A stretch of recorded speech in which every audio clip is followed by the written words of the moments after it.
دیکھ رہے ہیں سٹی انڈیا نیوز چینل، حق کی آواز۔ مسجد اقصی کی تعمیر کب ہوئی؟ اصل مسجد اقصی کی حقیقت کیا ہے؟ مسجد اقصی کی فضیلت کیا ہے؟ مسجد اقصی کو بیت المقدس قبلہ اول کہا جاتا ہے، قبلہ اول کہا جاتا ہے۔ آخر اس کی فضیلت کیا ہے؟ معراج کا واقعہ، اللہ کے نبی صلی اللہ علیہ وسلم مسجد اقصی سے تشریف لے گئے۔ ایسے کئی سوالات، ایسے کئی ساری چیزیں، اور آج کے دور میں جو مسجد اقصی کی بے حرمتی ہو رہی ہے، سارے ایمان والے لوگ، سارے مسلمان اس بات سے میں سمجھتا ہوں بے چین اور دل تڑپ اٹھا ہے کہ یا اللہ پھر سے وہ ابابیل بھیج دے، جب تو نے ابابیل کو بھیج کر تیرے گھر خانے کعبہ کی حفاظت کی تھی، اللہ پھر سے وہ ابابیل بھیج دے کہ مسجد اقصی کی پھر حفاظت ہو جائے۔ میں سمجھتا ہوں ہر کسی کی زبان پر یہی الفاظ جاری ہوں گے۔ ناظرین، میں وقت کو ضائع کیے بغیر اسٹوڈیو میں آج ہمارے ساتھ موجود ہے پھر ایک مرتبہ شہر حیدرآباد کے مشہور و معروف شخصیت، میرے اور آپ تمام کے من پسندیدہ عالم دین مفتی حافظ سید قاسم علی زاہد اشاعتی صاحب، امام و خطیب مسجد عثمانیہ کنگ کوٹی حیدرآباد۔ ہم سب سے پہلے حضرت والا کا استقبال کرتے ہیں، اور آپ تمام حضرات کا بھی میں شکریہ ادا کرنا چاہوں گا جنہوں نے ہمارے پروگراموں کو ابتدائی سے سراہا ہے۔ آپ کو ہمارا پروگرام کیسا لگا ہمیں ضرور بتائیے، ہم آپ کی رائے کے منتظر ہیں۔ اب وقت تو چلا ہے پروگرام کے طرف رخ کرنے کا۔ مفتی صاحب، یہ ایک ایسا وقت چل رہا ہے کہ مسجد اقصی پکار رہی ہے، فلسطین کے مسلمان پکار رہے ہیں، بول رہے ہیں کہ یہ میری قوم کے حکمراں بھی سنے، میری اجڑی ہوئی داستاں بھی سنے، جو مجھے ملک تک مانتے ہی نہیں، ساری دنیا کے وہ حکمراں بھی سنے، صرف لاشیں ہی لاشیں ہیں میری گود میں۔ کوئی پوچھے تو آخر میں اتنا غمگین ہوں، میں فلسطین ہوں۔ آئے تھے ایک دن میرے گھر، آئے تھے میری اس سرزمین پر عمر، آئے تھے دشمنوں کو بھی تنہا نظر آئے تھے۔ ایسے کئی دلوں میں لوگوں کے جذبات بھڑک رہے ہیں کہ آخر مسجد اقصی، آخر یہ ہو کیا رہا ہے مسجد اقصی کے ساتھ؟ مسجد اقصی کے دامن میں لوگ نماز پڑھ رہے ہیں، آخر چل کیا رہا ہے؟ میں چاہوں گا سب سے پہلے آپ ہم حضرات کو، آپ ہمارے قارئین کو، مجھ جیسے کئی ایسے نوجوان ہیں جو مسجد اقصی کی تاریخ سے واقف نہیں ہیں، تو میں چاہوں گا کہ آپ سب سے پہلے ہم تمام کو مسجد اقصی کی تاریخ اور اس کی فضیلت پر روشنی ڈالتے ہوئے ہم پھر آگے کے سوالات کو آگے بڑھیں گے۔ السلام علیکم ورحمۃ اللہ وبرکاتہ۔ نحمدہ ونصلی علی رسولہ الکریم، اما بعد فاعوذ باللہ من الشیطان الرجیم، بسم اللہ الرحمن الرحیم۔ یا قوم ادخلوا الارض المقدسة التي كتب اللہ لکم، وقال اللہ تبارک وتعالی سبحان الذي اسرى بعبده ليلا من المسجد الحرام الى المسجد الاقصى الذي باركنا حوله لنريه من آياتنا انه هو السميع البصير۔ وقال الله تبارك وتعالى قلنا يا نار كوني بردا وسلاما على ابراهيم وارادوا به كيدا فجعلناهم الاخسرين ونجيناهما وقومهما الى آخر الآية۔ صدق اللہ العظیم۔ محترم ناظرین کرام، فلسطین اور مسجد اقصی کے متعلق سوال آیا ہے کہ کیا اس کی فضیلت کیا ہے، اس کی تاریخ کیا ہے۔ قرآن کریم میں اللہ تبارک و تعالی نے 6 جگہ فلسطین اور مسجد اقصی کا تذکرہ فرمایا۔ ہمیں تو صرف وہ آیت معلوم ہے، علماء کرام سے ہٹ کے عوام الناس اور نوجوانان مسلمان میں جو اسراء کے موقع پر، معراج کے موقع پر قرآن کریم نے ارشاد فرمایا سبحان الذی اسریٰ بعبدہ لیلا من المسجد الحرام الی المسجد الاقصی الذی بارکنا حولہ، لیکن اور بھی جگہوں پہ قرآن کریم مسجد اقصی کا تذکرہ فرماتا ہے اور اس سرزمین مقدس کا تذکرہ فرماتا ہے۔ یہ بات میں نے قرآن کریم سے مسجد اقصی کی فضیلت کے عنوان پر چھیڑا ہے کہ جہاں کہیں سرزمین مقدس اور سرزمین فلسطین کا تذکرہ قرآن چھیڑتا ہے، واقعتاً وہاں پر کہیں بھی آپ پورے قرآن میں دیکھ لیں، جہاں جہاں تذکرہ آیا ہے یا تو وہ قرآن کریم کی تقدیس، مسجد اقصی کی تقدس کی بات کرتا ہے یا پھر برکت کی بات کرتا ہے۔ جیسے ابھی میں نے 3 آیتیں آپ کے سامنے سنائی۔ اللہ تبارک و تعالی ارشاد فرماتے ہیں، 15واں پارہ شروع ہو رہا ہے، سبحان الذی اسری بعبدہ لیلا من المسجد الحرام بیت المقدس سے الی المسجد الاقصی، مسجد اقصی بیت المقدس ہم پہنچ گئے، الذی بارکنا حولہ، الذی بارکنا حولہ لنریہ من آیاتنا انہ هو السمیع البصیر۔ اس کی تقدیس، اس کی تکریم، اس کی برکتیں، اس کا محترم ہونا اور اس کا مکرم ہونا ان آیتوں سے پتہ چلتا ہے۔ قرآن فرماتا ہے الذی بارکنا حولہ،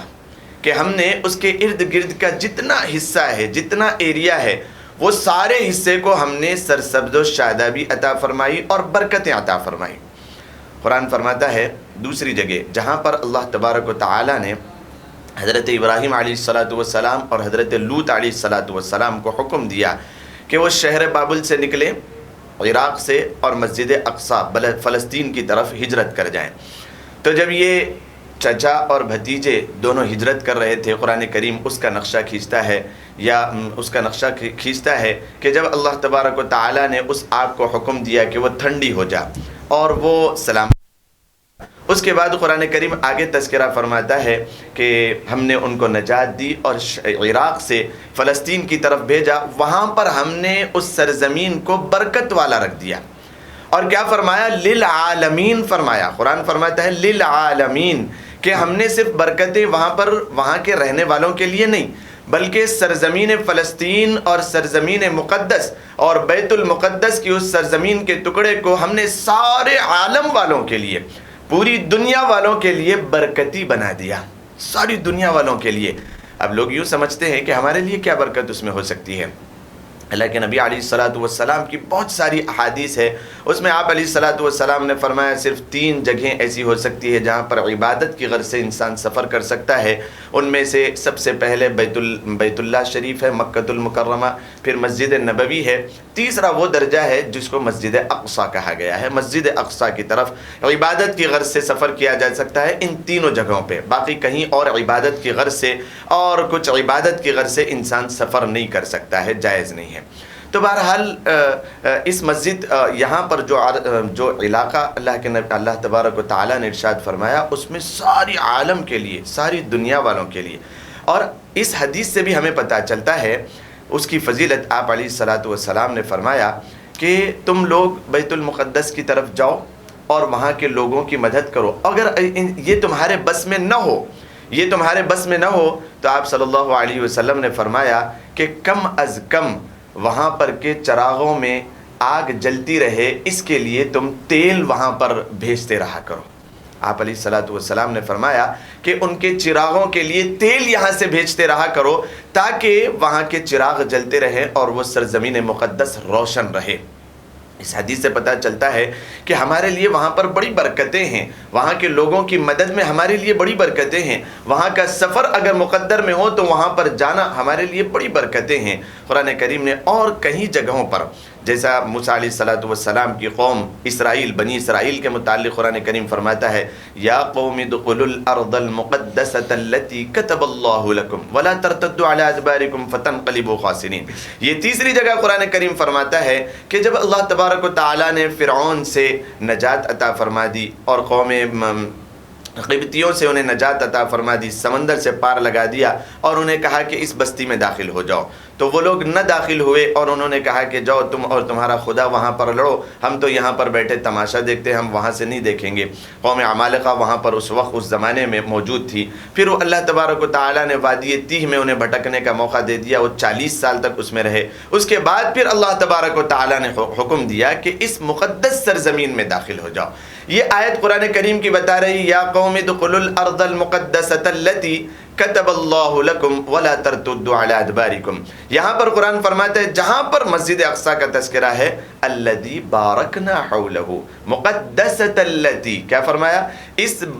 بستی میں اور اس شہر میں داخل ہو جاؤ جس کو اللہ نے مقدس بنا دیا، جس کو بابرکت بنا دیا، جس کے ارد گرد برکتوں کو پھیلا دیا۔ تو ان قرآن کریم کی صرف 3 آیتیں میں نے آپ کے سامنے تذکرہ فرمائی، ان 3 آیتوں سے اس بات کی وضاحت ہو گئی کہ قرآن کریم میں جہاں کہیں بھی مسجد اقصی کا اور فلسطین کا اور یہ سرزمین کا تذکرہ ہوا ہے، وہاں پر واقعتاً ان دو الفاظ، ان دو صفات کے ساتھ کسی حال متصف فرمایا۔ سب سے پہلا اس کے تقدس کا احترام، اور دوسرا لفظ اس کے لیے برکتوں کا احترام۔ تو ہمیں ان آیتوں سے اس بات کی وضاحت ہو گئی کہ مسجد اقصی اور فلسطین جہاں پر بنی ہوئی ہے، وہاں پر اللہ تبارک و تعالیٰ نے برکتیں اور سرشادابی اور اس کے تقدس کا بڑا احترام کیا ہے۔ اور دوسرا سوال یہاں پر یہ آیا کہ اس کی تاریخ کیا ہے؟ تو اس کی تاریخ میں ہم سب سے پہلے شروع یہاں سے کریں، ہم سب سے پہلے دیکھیں کہ سرزمین فلسطین میں سب سے پہلے وہ کون حضرات ہیں، وہ کون برکتی لوگ ہیں جنہوں نے قدم رکھا اور وہاں کی برکتیں اللہ تبارک و تعالیٰ نے ان کے لیے مقدر فرمائی اور انہوں نے وہاں پر مسجد اقصی کی تعمیر فرمائی۔ تو سب سے پہلے حضرت ابراہیم علیہ السلام اپنے بھتیجے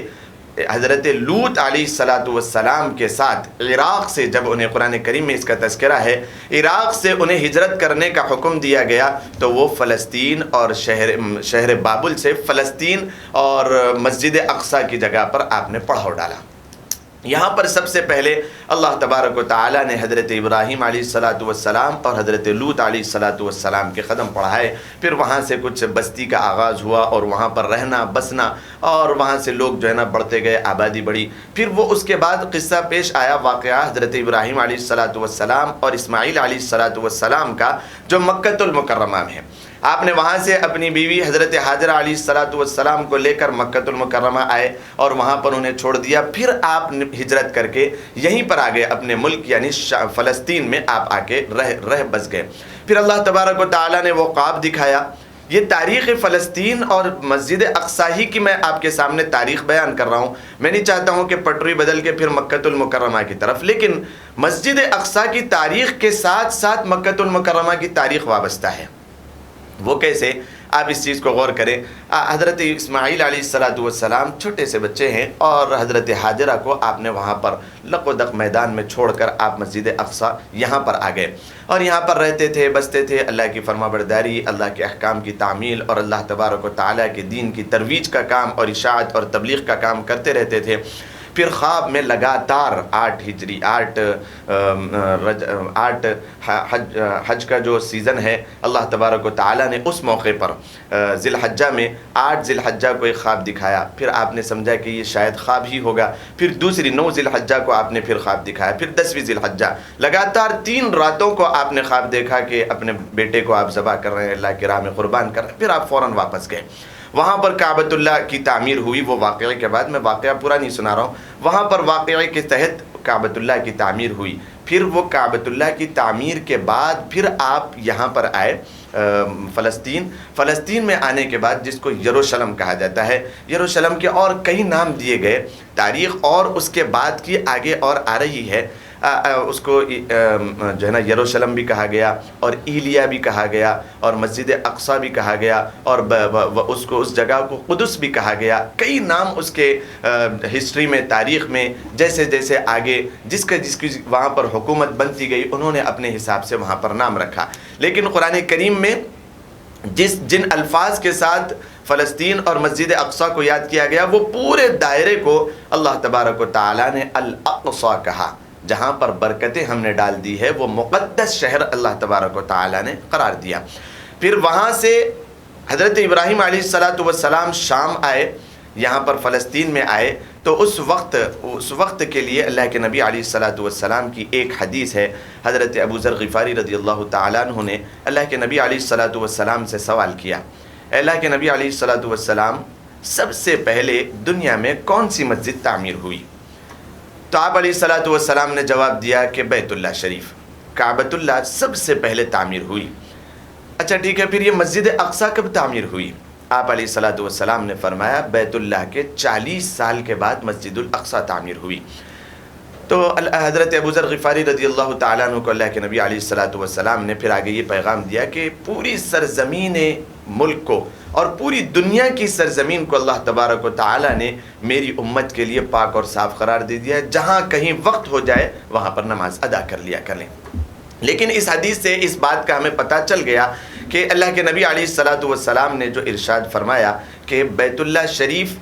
40 سال قبل بنایا گیا، ساری دنیا کی سرزمین پر سب سے پہلی مسجد کی تعمیر ہو رہی بیت اللہ شریف۔ اس کے 40 سال کے بعد بیت المقدس مسجد اقصیٰ کی تعمیر وجود میں آئی اور عمل میں آئی۔ اس کی تعمیر کیسے ہوئی؟ حضرت ابراہیم علیہ السلام نے بیت المقدس اور مسجد اقصیٰ کے تعمیر کی بنیاد ڈالی۔ کس کی نگرانی میں؟ حضرت اسحاق آپ کے بیٹے ہیں، یعنی ان دونوں کی تاریخ بڑی جو ہے نا یکساں ہے۔ کعبۃ اللہ کی جو تعمیر کی گئی، آپ نے اپنے چھوٹے فرزند اپنے بڑے فرزند حضرت اسماعیل علیہ السلام کے ساتھ آپ کی نگرانی میں وجود کار میں آئی اور عمل میں آئی بیت اللہ شریف۔ اور اس کے بعد یعنی 40 سال کا عرصہ بیچ میں گزرا، اپنے چھوٹے فرزند جو حضرت سارہ علیہ السلام سے تھے، ان کی نگرانی میں اور ابراہیم علیہ السلام کے ساتھ آپ نے بنیاد ڈالی بیت المقدس اور مسجد اقصیٰ کی۔ یہاں پر آپ نے اس کی بنیاد ڈالی اور اس کو بنایا، اور پھر حضرت یعقوب علیہ السلام جو حضرت اسحاق علیہ السلام کے بیٹے ہیں، پھر آپ نے بھی اس کی تزئین کاری کی اور اس کو اچھی خاصی بڑی مسجد تعمیر کروائی۔ پھر آگے چلتے ہوئے اللہ تبارک و تعالیٰ نے اس مسجد کے لیے قرآن کریم میں بہت سارے وعدے فرمائے اور برکتوں کا تذکرہ فرمایا۔ آگے چلنے کے بعد حضرت سلیمان علیہ السلام جو حضرت اسحاق علیہ السلام کی نسل میں یعقوب علیہ السلام، یوسف علیہ السلام، اس کے بعد نسل میں حضرت داؤد علیہ السلام، اس کے بعد حضرت سلیمان علیہ السلام آئے۔ حضرت داؤد علیہ السلام کے متعلق قرآن کریم میں آتا ہے کہ حضرت داؤد علیہ السلام پہاڑیوں کے پاس بیٹھ کے ان کے اوپر جو کتاب نازل کی گئی زبور، اس کی تلاوت کرتے تو وہ پہاڑیاں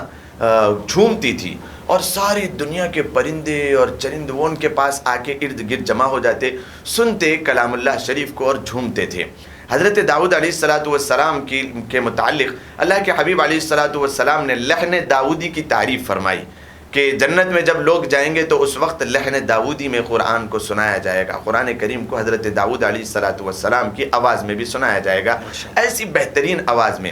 تو حضرت داؤد علیہ السلام جس پہاڑ پر بیٹھ کر زبور کی تلاوت کرتے تھے، فلسطین میں وہ پہاڑ کو ایک قبے کی شکل میں بنا دیا گیا۔ وہ پہاڑ بیچ میں موجود ہے اور وہاں پر ایک گولڈن ٹیمپل بنا دیا گیا جس کو کہا جاتا ہے ڈوم آف راک۔ آج کل تصاویر جو چل رہی ہیں یوٹیوب پہ ہو یا فیس بک پہ ہو، مسجد اقصیٰ کے نام سے گولڈن ٹیمپل اور ایک گولڈن ڈوم کو جو ہے نا بتایا جاتا ہے، اس کی فوٹو لگا دی جاتی ہے۔ حالانکہ حقیقت یہ ہے کہ یہ ڈوم آف راک ہے، یہ گولڈن ایک گنبد بنا ہوا ہے جس کو قبۃ الصخرہ کہا جاتا ہے۔ نیچے جو پہاڑ ہے اور جو پتھر ہے جس میں حضرت داؤد علیہ السلام بیٹھ کر قرآن کریم کی تلاوت کرتے تھے، وہاں پر اس ڈوم کو بنا دیا گیا، اس قبے کو بنا دیا گیا۔ یہ مسجد نہیں ہے، یہ گنبد ہے۔ بعد میں اس کی پھر اور آگے چل کے تاریخ میں اس کے اوپر بھی اونچ نیچ اور اس کے اوپر بھی جو ہے نا اس کو توڑا گیا، پھر بنایا گیا، پھر توڑا گیا، بنایا گیا۔ جیسے ہیکل سلیمانی وہاں پر بنی ہوئی تھی جہاں پر ابھی مسجد قائم ہے، اس کو بھی توڑا گیا، پھر بنایا گیا۔ ایسے 4 ادوار وہاں پر جو ہے نا دور ایک وقتاً فوقتاً اس کے اوپر آئے ہیں، دور بڑے بڑے دور آئے ہیں۔ کبھی عیسائیت نے اس کو قبضہ کیا۔ حقیقت یہ ہے، اس بات کو ہم اپنے ذہن نشین کر لیں،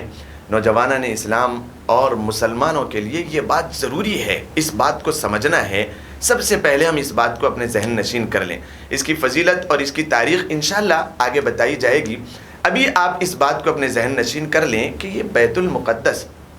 یہ ایسی کیا جگہ ہے جس کے لیے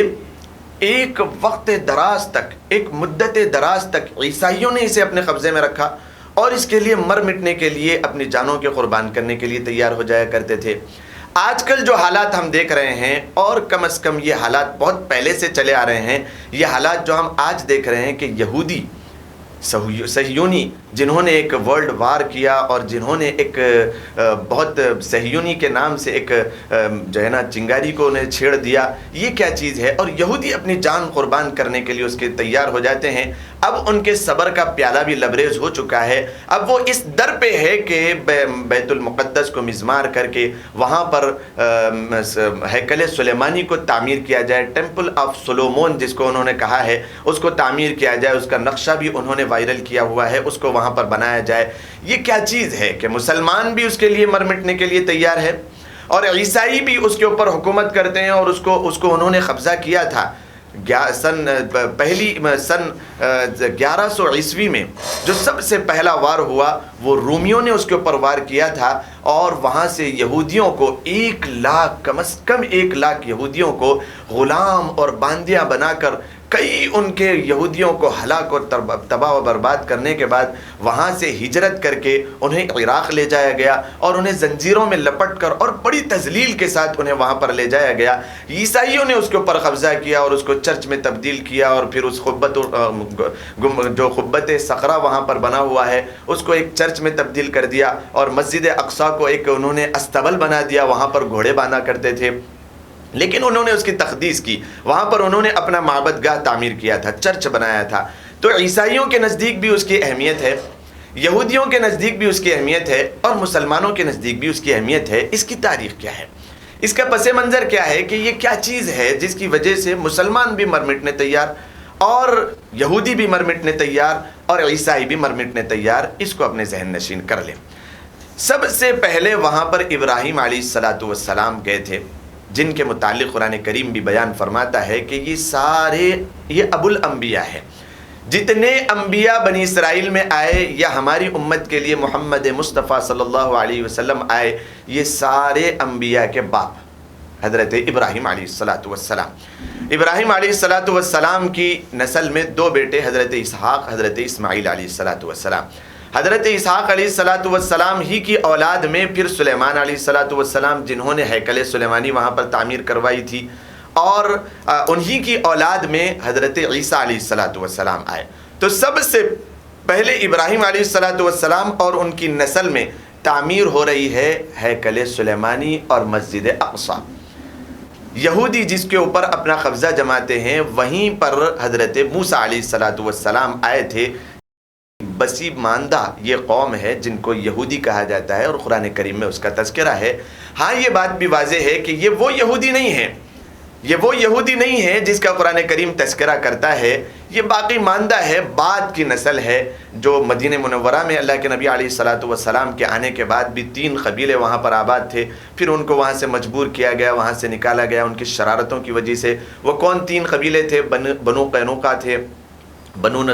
نذیر تھے، اور بنو قریظہ تھے۔ یہ 3 قبیلے یہودیوں کے مدینہ منورہ میں آباد تھے، جنہوں نے شرارتیں کی مشرکوں کے ساتھ مل کر۔ پھر اللہ کے نبی علیہ السلام نے وہاں سے انہیں نکال دیا، پھر وہ وہاں سے جا کے بسے ہیں فلسطین میں۔ تو بہرحال یہ تاریخ تو بعد کی ہے۔ سب سے پہلے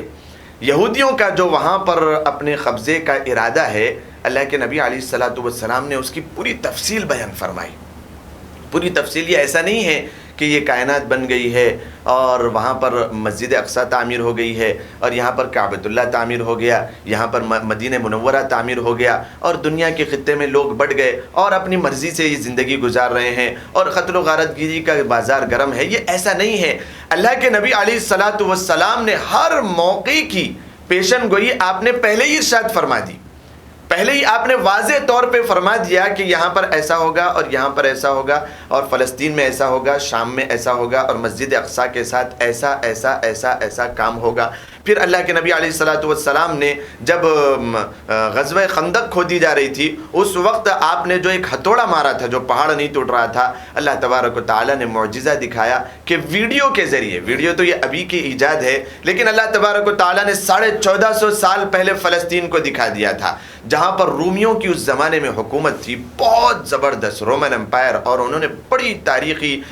کالے صفحات انہوں نے بھرے ہیں، اور بہت زیادہ ظلم و ستم مسلمانوں پہ انہوں نے بعد میں کیا ہے۔ تو پہلے کی تاریخ اللہ کے نبی علیہ السلام نے بتا دیا تھا کہ یہ میرے خلفائے راشدین میں کوئی خلیفہ ہوں گے جس کے عہد میں یہ فتح ہوگا مسجد اقصیٰ، اور وہاں پر جو ہے نا بڑی زبردست مسجد تعمیر ہوگی، اور یہ مسجد اقصیٰ سلیمان علیہ السلام، جس کو اللہ کے نبی علیہ السلام سارے انبیاء کو فرمایت کرتے تھے کہ یہ میرے بھائی ہیں، اپنے بھائی سلیمان علیہ السلام کی بنائی ہوئی، میرے جد امجد حضرت ابراہیم علیہ السلام کی بنیاد رکھی ہوئی مسجد ہے۔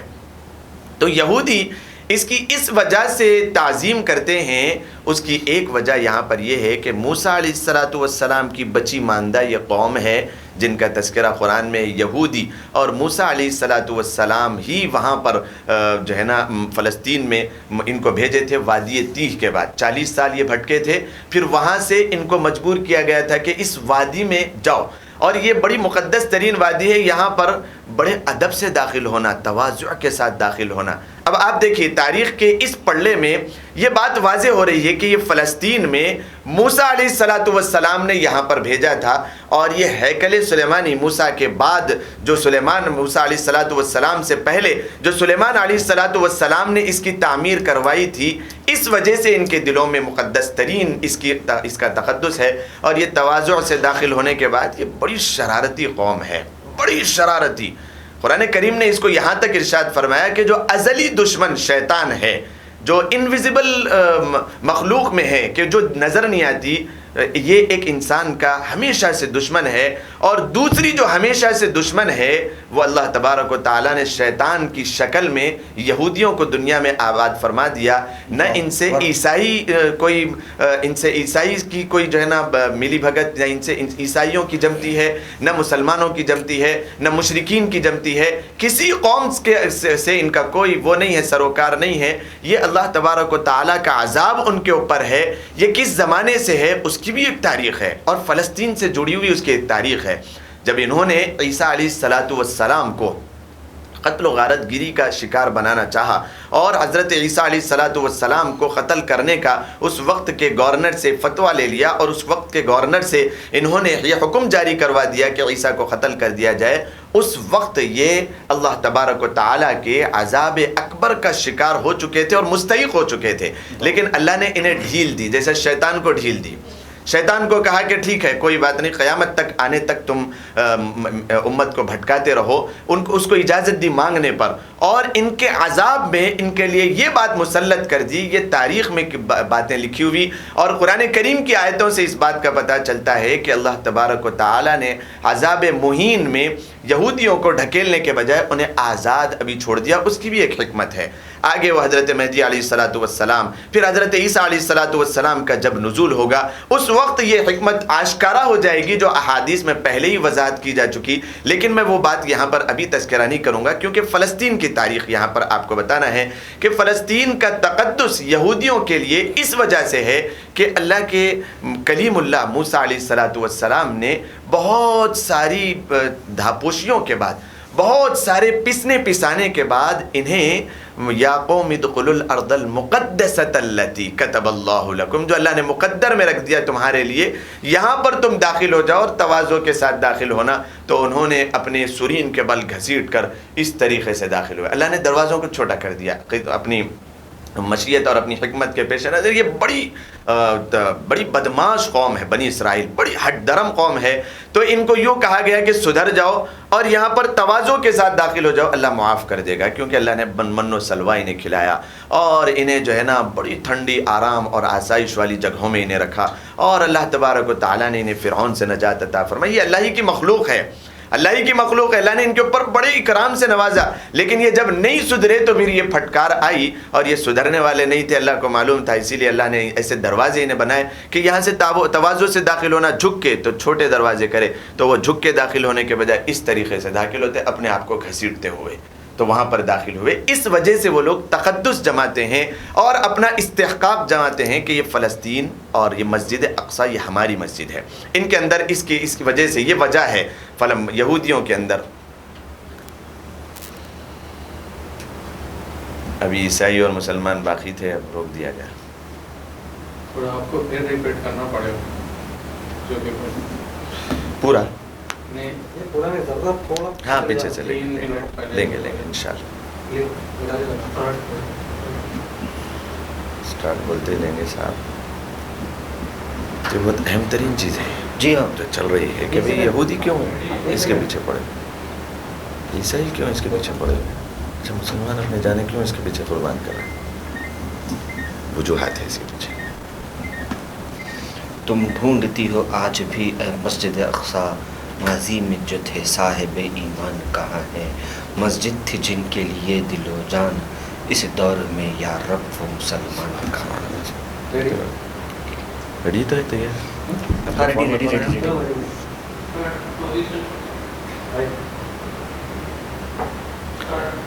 محترم ناظرین اکرام، یہودیوں کا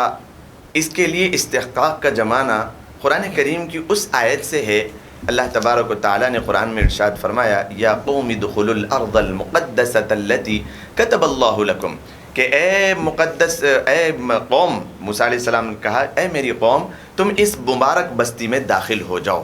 تو یہ مبارک بستی، پھر وہاں پر کا تذکرہ قرآن کریم وبصلیہا، اور قرآن کریم فرماتا ہے کہ عدسیہا وبصلیہا، کہ ہمیں پیاز چاہیے، ہمیں لہسن چاہیے، ہمیں ادرک چاہیے، ہمیں ککڑی چاہیے، ہمیں یہ من و سلوہ نہیں چلتا ہے۔ اللہ کے حبیب نے فرمایا کہ اگر وہ لوگ ان ساری چیزوں کا تذکرہ نہ کرتے اور من و سلوہ کے اترنے کو وہ لوگ منع نہ کرتے تو اللہ تبارک و تعالیٰ قیامت تک اپنی قوم کو من و سلوہ کھلاتا رہتا۔ تو یہ وہی یہودی ہیں جن کی شرارتوں کی وجہ سے اللہ کی بہت ساری نعمتیں رکی تھی، لیکن اللہ نے انہیں ڈھیل دی۔ ابھی انہیں ڈھیل دیا ہے کہ اس کی بھی ایک حکمت ہے، وہ انشاءاللہ آگے بیان کی جائے گی۔ تو ہیکل سلیمانی وہاں پر بنا ہوا تھا، اور یہود میں جو بنی اسرائیل کے جتنے بھی انبیاء آئے تھے وہ سارے کے سارے ان کی قوم کے بڑے تھے، اس وجہ سے ان کے دلوں میں اس کا تقدس ہے، اور وہ چاہتے ہیں کہ وہاں پر پھر سے ہیکل سلیمانی کو تیار کر دیا جائے، جس کو بعد میں چل کے تواریخ میں حضرت عمر فاروق رضی اللہ تعالیٰ عنہ کے دور میں، پھر اس کے بعد جو محمد بن قاسم آئے اور صلاح الدین ایوبی آئے، انہوں نے عیسائیوں کے مشورے سے اس کو جو ہے نا وہاں پر ڈھایا تھا، اور اس کے بعد مسجد وہیں پر اپنی جگہ تعمیر ہے، وہ الگ جگہ پر قائم تھا، اس کو باقی رکھا گیا تھا۔ تو اس طریقے سے وہ لوگ چاہتے ہیں کہ وہاں پر ہیکل سلیمانی تیار کیا جائے، ان کے دلوں میں تقدس ہے۔ اچھا ٹھیک ہے، یہ عیسائی کیوں اس کا تقدس اور اس کو جو ہے نا اپنے قبضے میں لینا چاہتے ہیں، اور اس کی بڑی ان کے دلوں میں احترام ہے۔ وہاں پر حضرت عیسیٰ علیہ السلام کی پیدائش ہوئی، یہ وہی جگہ ہے فلسطین جہاں پر حضرت عیسیٰ علیہ السلام پیدا ہوئے، اور ان کی والدہ محترمہ جس کو ساری کائنات کی خواتین کے لیے ایک آئیڈیل اور نمونہ بنایا گیا، بڑی شریف اور بڑے شریف خاندان سے تعلق رکھنے والی، جس کے نام کے ساتھ پوری سورت قرآن کریم نے اتار دیا، حضرت مریم علیہ السلام، جس کو اللہ تبارک و تعالیٰ خزانے غیب سے پھل فروٹ کھلاتا تھا، اس کا تذکرہ قرآن کریم میں موجود ہے۔ حضرت مریم علیہ السلام وہیں پر پیدا ہوئی، اور وہیں پر وہ رہا کرتی تھی مسجد اقصیٰ میں۔ اور پھر حضرت زکریا علیہ السلام جو ان کے والد محترم، حضرت عمران علیہ السلام جو بڑے بزرگ ترین شخص تھے، جن کے متعلق قرآن کریم نے دوسری صورت نازل فرمائی، آل عمران، سورہ آل عمران، یہ حضرت مریم علیہ السلام کے والد محترم کے نام پہ ہے۔ ان کی آل کے متعلق قرآن کریم بیان فرماتا ہے، آل عمران۔ مدینہ شریف میں آنے کے بعد یہ پہلی صورت سورہ بقرہ نازل ہوئی، اور دوسری صورت آل عمران نازل ہوئی۔ یہ دوسری صورت آل عمران یہ انہی کی وجہ سے ہے۔ تو یہ عیسائی اس وجہ سے اس جگہ کو بہت زیادہ تقدس اور بہت زیادہ ان کے دلوں میں اس کا احترام ہے کہ حضرت عیسیٰ علیہ السلام وہیں پر پیدا ہوئے، اور حضرت مریم علیہ السلام رہیں وہیں بسی، اور پھر حضرت زکریا علیہ السلام بھی وہیں آئے، حضرت یحییٰ علیہ السلام بھی وہیں آئے، جو عیسائیوں کے پورے انبیاء کرام ہے۔ تو یہ اس وجہ سے عیسائیوں کے دلوں میں اس کا بڑا تقدس ہے۔ پھر مسلمان کیوں اس کا اتنا زیادہ احترام کرتے ہیں؟ قرآن کریم میں اللہ تبارک و تعالیٰ نے سب سے پہلے جو قبلہ مقرر فرمایا تھا وہ بیت المقدس تھا، اور یہ سارے کے سارے انبیاء کرام علیہ السلام کا احترام، ادب اور ان کی تقدیس اور ان کی تکریم کا حکم قرآن کریم دیتا ہے۔ اور اللہ کے نبی علیہ السلام جب تک 10 سال مکۃ المکرمہ میں رہے، آپ کے اوپر میں اپنے ماں باپ کو بھی قربان کروں، اللہ کے نبی علیہ السلام نے یہودیوں کو اور عیسائیوں کو بھی اپنے دین اسلام، جو اللہ ہی کی طرف سے یہودیت بھی آئی تھی، اللہ ہی کی طرف سے موسیٰ علیہ السلام اور عیسیٰ علیہ السلام آئے تھے، ان کے دلوں کو موہ لینے کے لیے ایسا آپ قبلہ بناتے تھے کہ کعبۃ اللہ بھی میرے سامنے ہو، جو ابراہیم علیہ السلام کا قبلہ تھا، اور پھر اللہ تبارک و تعالیٰ نے بعد میں پھیر دیا تھا اپنی ہی اولاد حضرت اسحاق کا بنایا ہوا جو گھر تھا، یعنی مسجد اقصیٰ، اس کی طرف پھیر دیا گیا تھا۔ اللہ کے نبی علیہ السلام چاہتے تھے کہ میرا قبلہ کعبۃ اللہ ہو، جو ابراہیم علیہ السلام کا تھا۔ بعد میں پھر بنی اسرائیل جو پوری کی پوری قوم آئی اور پورے کے پورے 1,24,000 انبیاء کرام علیہم الصلاۃ والسلام ان کی نسلوں میں آئے، وہ سارے کے سارے قبلہ رخ کرتے تھے مسجد اقصیٰ کی طرف۔ اللہ کے نبی مسجد بیت اللہ کی طرف ایسا رخ کرتے تھے کہ وہ فلسطین کی طرف بھی ہوتا تھا، اس طریقے سے، جس کی وجہ سے مسلمانوں کے اندر قبلہ اول ہونے کی وجہ سے بیت اللہ شریف کی، بیت المقدس کی بہت زیادہ اہمیت ہے۔ یہ تینوں کے درمیان اہمیت کے ایک الگ الگ نظریے ہے، ایک الگ الگ ہے، لیکن اگر سوچا جائے، تھوڑی سی عقل لگائی جائے اور تھوڑا سا غور و فکر کیا جائے تو یہ سارا کا سارا کوئی الگ پلیٹ فارم نہیں ہے۔ یہ انبیاء کرام علیہم الصلاۃ والسلام کا آنا اور انبیاء کرام علیہم الصلاۃ والسلام کی تشریف آوری صرف اور صرف ایک مقصد سے تھی، اور وہ ایک ہی چیز لے کر آئے تھے۔ وہ مقصد تھا اللہ تبارک و تعالیٰ کی رضا اور اللہ تبارک و تعالیٰ کی عبادت، یکا یک بس یک گیر محکم گیر اللہ کی عبادت کے خاطر وہ آئے تھے، اور ایک ہی اسلام کو لائے تھے۔ انہوں نے کوئی اور دین، کوئی اور مذہب نہیں لائے تھے۔ کچھ رد و بدل ہوتا تھا کچھ مسائل میں، کہ قبلہ کچھ اور ہے، روزے کے اوقات کچھ اور ہے، نماز کی جو تعین تھی وہ کچھ اور ہے، کہ 3 نمازیں کسی کے اوپر فرض ہے، کسی پر 5 ہے، کسی پر 1 ہے، یہ تعین میں الگ الگ ہوتا تھا، لیکن سارا کا سارا اسلام ایک ہی ہوتا تھا جو اللہ تبارک و تعالیٰ کی جانب سے نازل شدہ تھا، وہ اسی مقصد سے تھا۔ تو اس وجہ سے بیت المقدس کی بڑی تکریم ان تینوں کے درمیان ہے۔ اب بیت المقدس کی تعمیر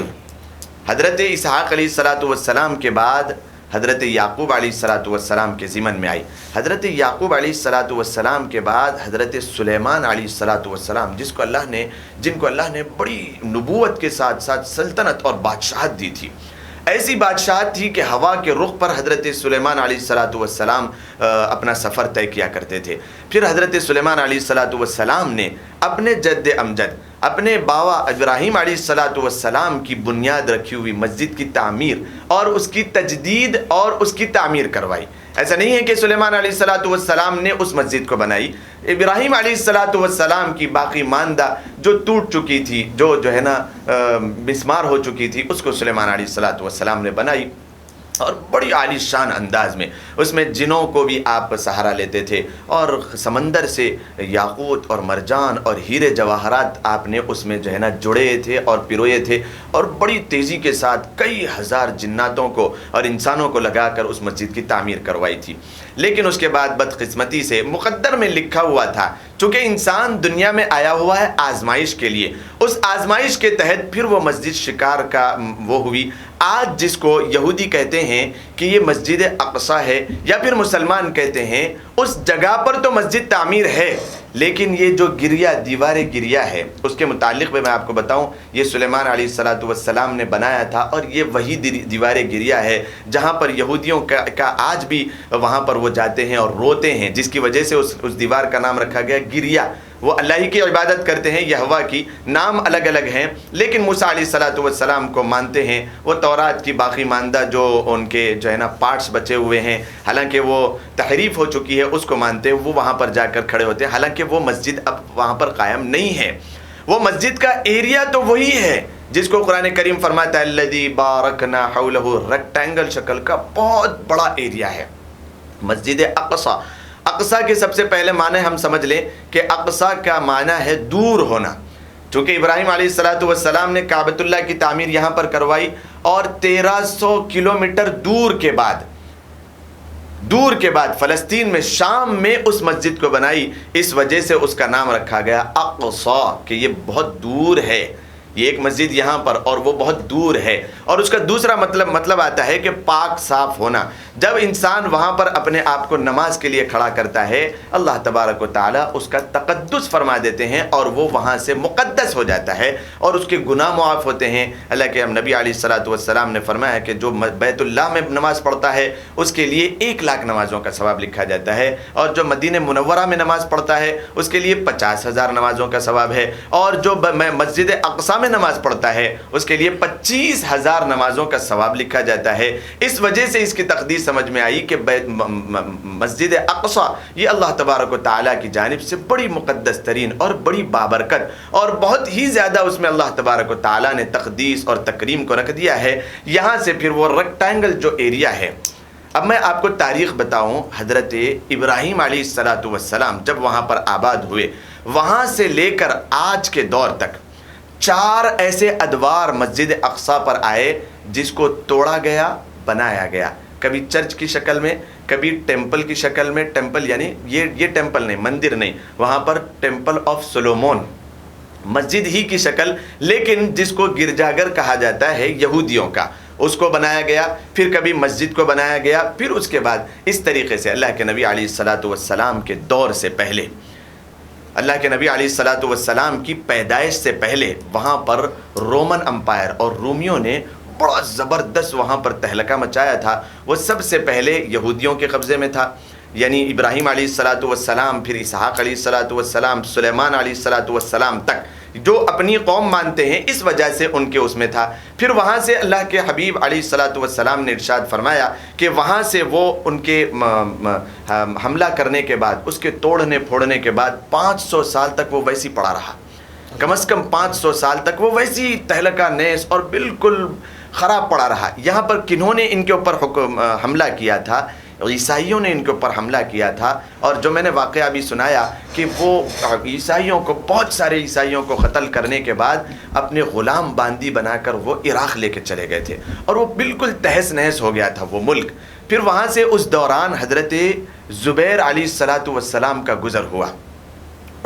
زبیر علیہ السلام کا وہاں سے گزر ہوا، جس کو قرآن کریم 3 پارے میں ارشاد فرماتا ہے، او کالذی مر علی قریۃ وہی خاویۃ علی عروشها قال ان یحیی هذه اللہ بعد موتها۔ قرآن کریم فرماتا ہے کہ یہ ایسی بستی، عزیر علیہ السلام بڑا تعجب کے ساتھ اس کو دیکھنے لگے کہ یہ ایسی ہلاک شدہ بستی ہے کہ کیا اس کو پھر اللہ تبارک و تعالیٰ پھر سے آباد کرے گا؟ ایسا تو سمجھ میں نہیں آتا، کیونکہ ایسی ہلاک ہوئی تھی وہ بستی، ایسی ہلاک ہوئی تھی کہ فرمایا جاتا ہے کہ جب انہوں نے حملہ کیا تھا اور وہاں پر ان کے گھوڑے چلتے تھے تو خون اتنا وہاں کی گلیوں میں تھا کہ ان کے گھوڑے جب چلتے تھے تو ان کے گھٹنوں تک، گھوڑوں کے گھٹنوں تک خون لگتا تھا، اتنی وہاں کی گلیاں خون سے آباد ہو گئی تھی،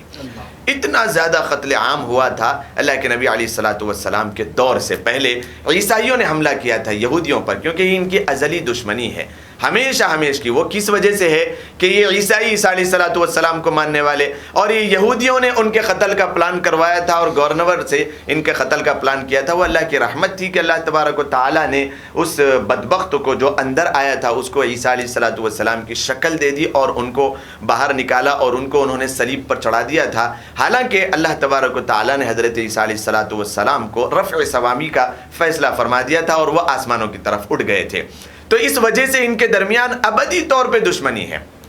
اور ایسا نہیں ہے کہ یہ عیسائی اور یہودی صرف لڑتے ہیں، بلکہ یہودیوں میں بھی 3 ایسے طبقات ہیں جو انشاءاللہ آئندہ میں بتاؤں گا کہ جو آپس میں لڑتے ہیں، اور اللہ کے نبی علیہ السلام نے ان کے متعلق پیشن گوئیاں دی ہے، اور وہ کیسے پوری ہو رہی ہے، اور وہ کیسے مسجد اقصیٰ پر حملہ کریں گے اور کر رہے ہیں اور کرنے والے ہیں، اور پھر ان کی جو 3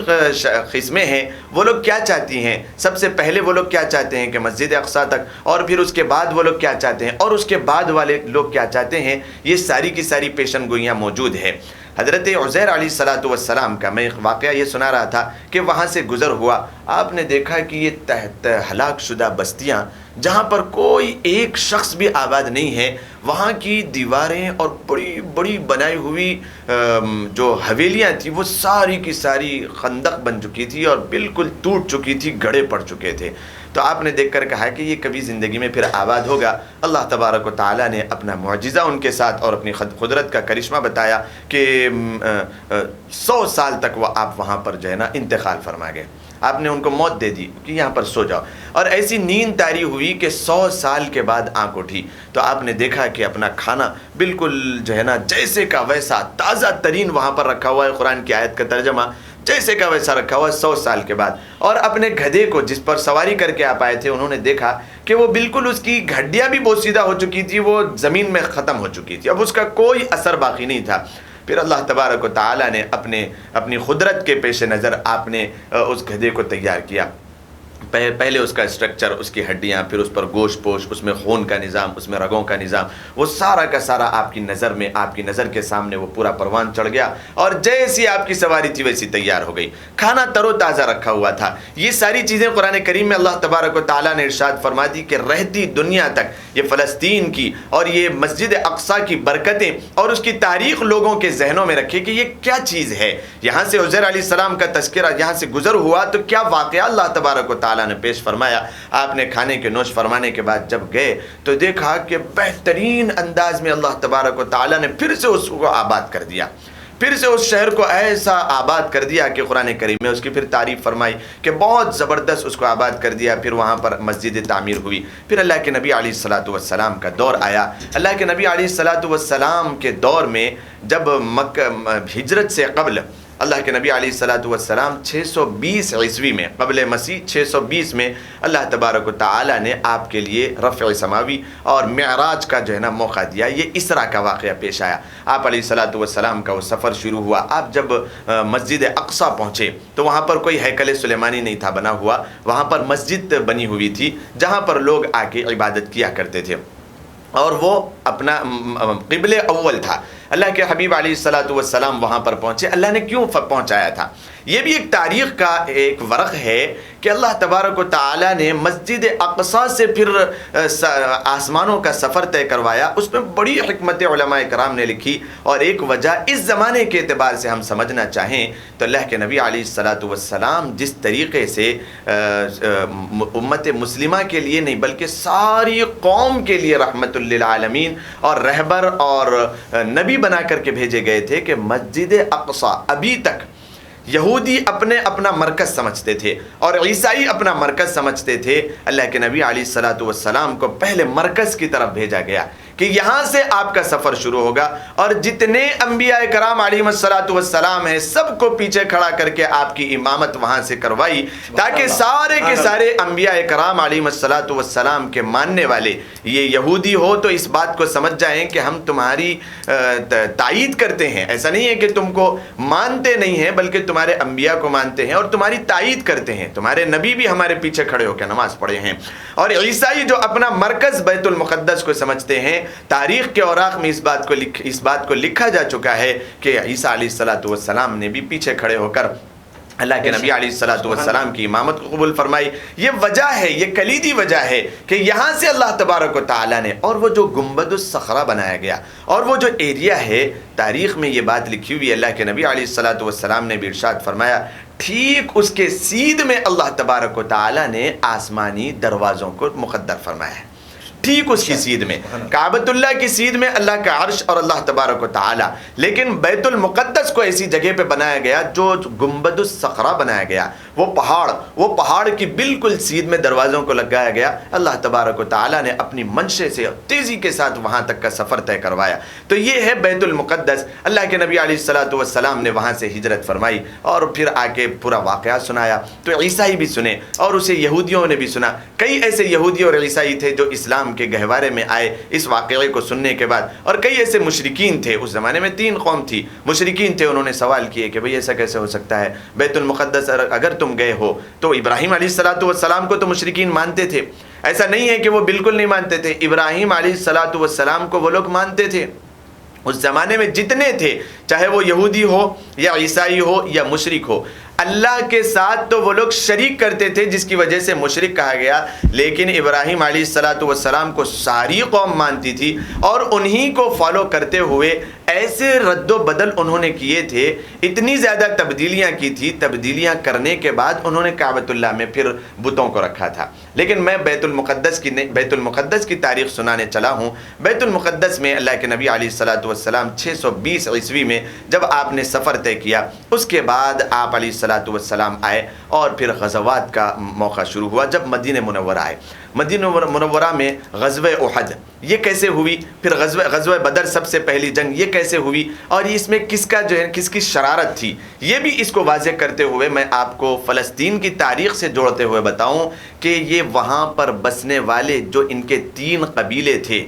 شرارتی بالکل بدترین قوم جس کو کہا جائے، حالانکہ اللہ کی مخلوق ہے، اللہ کی مخلوق تو جانور بھی ہے جس کا نام بھی لینا، بعض جانور ایسے ہیں جس کا نام بھی زبان پہ لینا انسان گوارا نہیں کرتا، جیسے خنزیر ہے، سور ہے، کہ ان کا نام زبان پہ نہیں لیتا، حالانکہ یہ مخلوق ہے۔ ایسے ہی مخلوق میں سے ایک اللہ تبارک و تعالیٰ کی بنائی ہوئی جس کو قرآن کریم تذکرہ کرتا ہے اور پھٹکار ان کے اوپر برساتا ہے، یہ یہود ہے جو شیطان کے باقی ماندہ قوم قرار دیا گیا۔ یہ یہود ہے جن کو قرآن کریم تذکرہ کرتا ہے۔ یہ وہاں پر رہا کرتے تھے 3 قبیلے جن کو اللہ کے نبی علیہ الصلوۃ والسلام نے مدینے میں آنے کے بعد اتنی اچھائیاں ان کے ساتھ کی تھی، اور ایسے جو ہے نا مکاتبات لکھے تھے کہ اگر اس زمانے کے مکاتبات کو کوئی مشرک، کوئی یہودی، آج اس زمانے کا ایک عقل مند یہودی اور اس زمانے کا ایک عقل مند عیسائی بھی پڑھ لے تو وہ دائرۂ اسلام میں آنے کو پسند کرے گا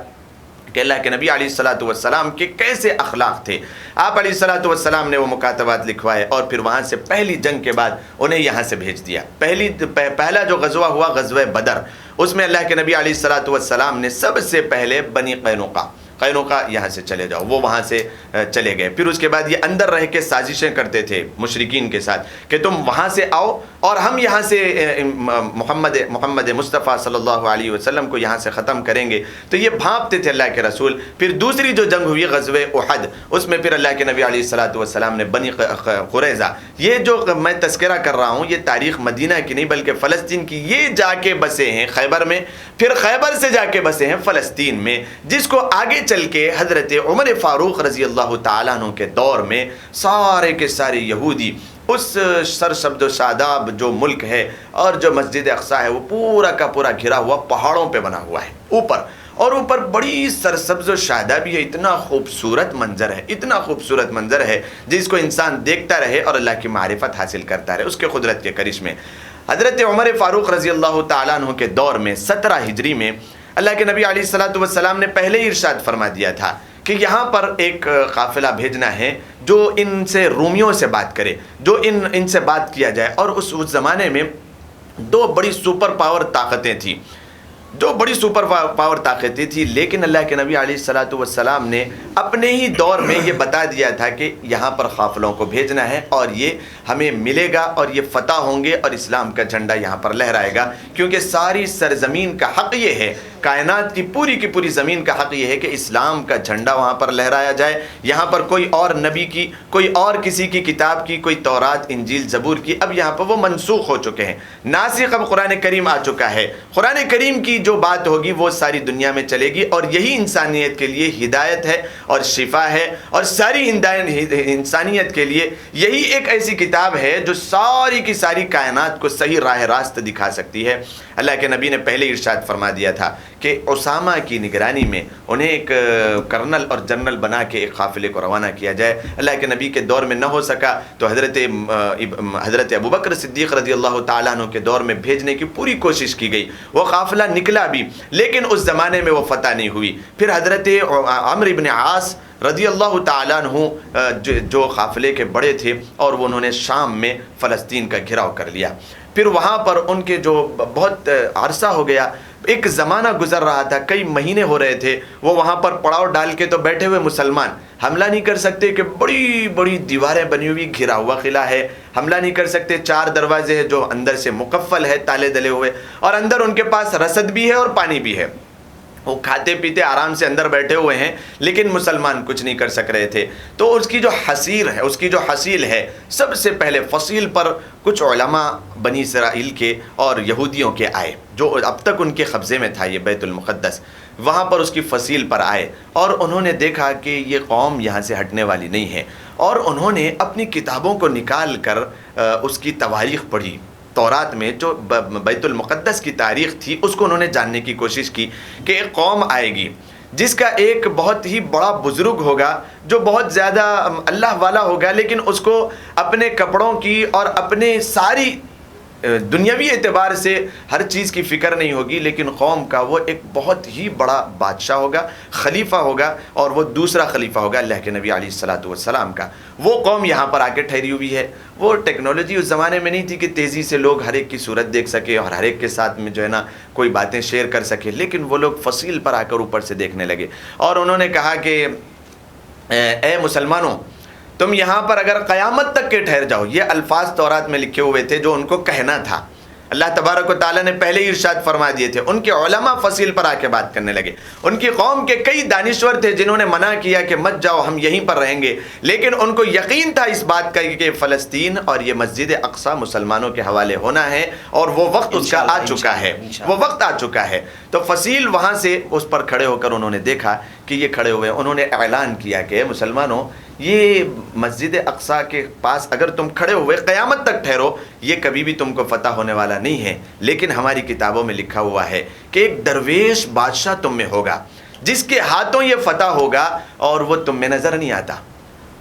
وہ جب آئے گا اس وقت یہ فتح ہوگا, وہ دیکھ لیا جائے گا. حضرت عمرو بن عاص رضی اللہ تعالیٰ عنہ کے ذہن میں فوراً یہ بات کھٹکی کہ وہ درویش بادشاہ کوئی اور نہیں ہے, وہ خلیفہ دوم حضرت عمر فاروق ہے. درویش کہا جاتا ہے کہ وہ اپنے کپڑوں کی, اپنے دھپڑوں کی اور اپنے محل کی, اپنے سواریوں کی اور اپنے ہر چیز کی فکر کیے بغیر اللہ کی رضامندی کے ساتھ ساتھ اللہ کے دین کی ترویج اور تبلیغ میں اور اس کی تشریح میں لگا رہے. یہ درویش بادشاہ. تو حضرت عمرو بن عاص رضی اللہ تعالیٰ عنہ نے بڑی تیز سواری کے ساتھ بھیجا حضرت عمر فاروق کے پاس کہ آپ تشریف لائیں اور اس طریقے سے ان کا کہنا ہے. تو حضرت عمر فاروق رضی اللہ تعالیٰ عنہ نے مدینے میں حضرت علی کرم اللہ وجہ سے مشورے کے بعد, کہ حضرت علی کرم اللہ وجہ کا یہ مشورہ تھا کہ آپ جائیں اور کسی حال جائیں, اللہ کے نبی علیہ الصلوۃ والسلام کی یہ پیشن گوئی ہے کہ آپ کے ہاتھ وہ فتح ہوگا. حضرت عمر فاروق کا وہ جو سفر تھا,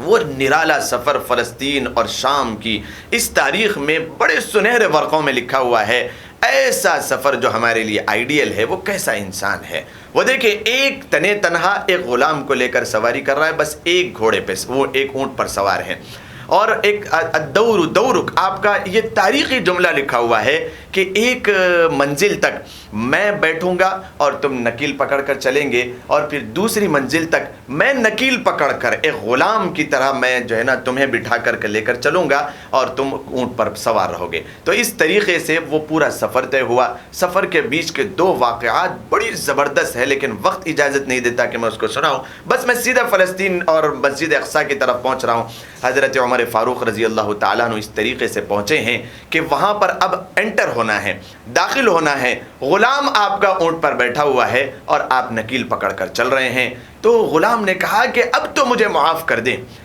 اب اے سرکار آپ مجھے نیچے اتار دیں کہ میری گد بنا دیں گے یہ لوگ, کہ تمہیں شرم نہیں آئی کہ عمر فاروق امیر المؤمنین پیدل چل رہا ہے نکیل پکڑ کے اور تم اوپر بیٹھے ہوئے, اب مجھے معاف کر دیں اور آپ بیٹھ جائیں, میں نیچے نکیل پکڑ کر